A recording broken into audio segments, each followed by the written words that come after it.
A few moments later. Hello guys, আসসালামু আলাইকুম। তোমরা সবাই কেমন আছো? আশা করছি ভালো আছো। আমি অনেক ভালো আছি। তো আজকে হবে রান্নার একটা ভিডিও।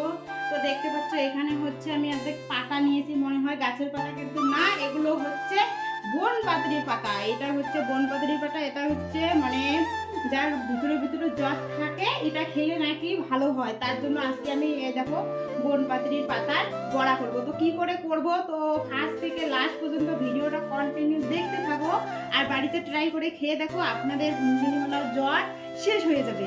তো আমি এখন দেখো এগুলো মানে একদম ধুয়ে নিয়েছি। তারপরে ধোয়া হয়ে গেলে পিস পিস করে আমি কেটে নেব। এই যে দেখতে পাচ্ছ এরকম করে কাটবো, কুচি কুচি করে কাটবো। কাটলে না মানে কাটলেও হয়, আবার যদি তোমরা ইচ্ছে করো যে আমরা বাটবো তাহলে বাটতেও পারো। তো আমার ইচ্ছে হলো আমি এসে কেটে খাবো, কারণ আমি বেটে অনেকবারই ট্রাই করেছি, কিন্তু তোমাদের সঙ্গে আমি শেয়ার করতে পারিনি। তো ভাবলাম না আজকে একটা ভিডিও শেয়ারই করি। অনেকদিন থেকে আমার ব্লগ ভিডিও বানানো হয় না, তো ভাবলাম আজকে একটা রান্নার ভিডিও করি। তো দেখতে পাচ্ছ আমি এখানে কুচি কুচি করে কেটে নিচ্ছি, সবগুলো কাটবো। কাটার পরে তোমাদের সঙ্গে দেখা হচ্ছে। তো দেখতেই পাচ্ছ আমার কাটা পুরো কমপ্লিট। তো দেখো এরকম কুচি কুচি করে কেটে নেবে সবগুলো। তো আমি আগে কেটে নিলাম, তারপরে এখানে দেখো কি কি অ্যাড করি। তো দেখো এখানে হচ্ছে লঙ্কা কুচি, পেঁয়াজ কুচি, হলুদ, লবণ আর হচ্ছে বেসন। এটা বেসন আপনারা দিতেও পারেন, আবার যদি কোন চালের গুঁড়ো দিয়ে করব তো চালের গুঁড়োও দিতে পারেন, কিন্তু আমার কাছে চালের গুঁড়ো ছিল না, তাই আমি এক এক করে সব কিছু এখানে অ্যাড করব। দেখো এখানে দিলাম লঙ্কা কুচি, পেঁয়াজ কুচি, তারপরে স্বাদ মতন লবণ, তারপরে হলুদ, তারপরে লাস্টে দিয়ে দেবো বেসন।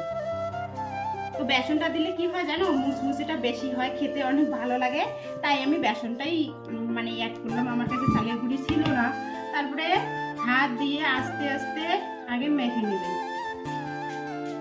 তারপরে এখানে অল্প অল্প করে পানি দিয়ে অ্যাড করবেন। মাখাটা ভালো হলে না বড়াগুলো যা টেস্ট লাগে। আমি তো 2-3 দিন পর পরই খাই, কারণ আমার খেতে অনেক ভালো লাগে এই যে বনপাতাড়ির পাতার বড়া। তো ভালো করে এভাবে মেখে নেবেন। আমি এখন মাখতে থাকবো, তোমরা ব্লগটা কন্টিনিউ দেখতে থাকো। তো দেখতে পাচ্ছ এখানে হচ্ছে আমার মাখা পুরো কমপ্লিট। এরকম ঠনঠনা করে মেখে নেবে, কারণ ঢিলা হয়ে গেলে না বড়াগুলো ভালো আসে না। তার জন্য আমি এরকম মেখে 10 মিনিটের জন্য ঢাকা দিয়ে রেখে দেবো। তারপরে দেখো আমি ভাজার সময় আসছি তোমাদের সাথে। তো দেখো আমি কড়াইয়ে একটা প্যান বসিয়েছি। তো এখানে তেল দেবো। তেলটা গরম হওয়া পর্যন্ত মানে একটু বেশি করে দিব, আর তেল দেবো না, একবারেই হয়ে যাবে। বেশি করে তেল দিলে না বড়াগুলো একদম মুচমুচে হয়, খেতে ভালো লাগে, তাই একবারে আমি তেলটা দিয়ে একটু গরম করে নেব। তো দেখো আমি এক এক তেলটা আমার হিট হয়ে গেছে, এক এক করে আমি এইটুক করে সবগুলো দিয়ে নেব।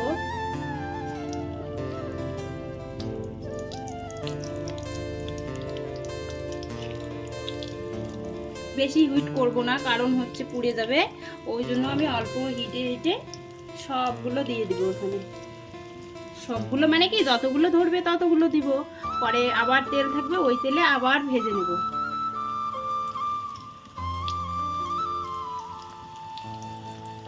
দেখো আমার দেওয়া কমপ্লিট। আমার লাল লাল করে ভাজবো, এই যে এরকম করে ভাজবো। তো এই দেখো আমি তুলে নিচ্ছি তেল থেকে। দেখো কত সুন্দর মুচমুচে হয়েছে না, খুব ভালো লাগে খেতে। দেখো আমার ভাজা হয়ে গেছে। তো আর কটা আছে ওই তেলে ভেজে নিব। দেখো ফাইনালি আমার পকোড়াগুলো সবগুলো রেডি হয়ে গেছে। তো দেখতেও যতটা সুন্দর, খেতেও কিন্তু ততটা সুন্দর। তো বাড়িতে বানিয়ে খাবেন। আর আমি খেতে থাকি, তোমরা লাইক কমেন্ট করো। টাটা।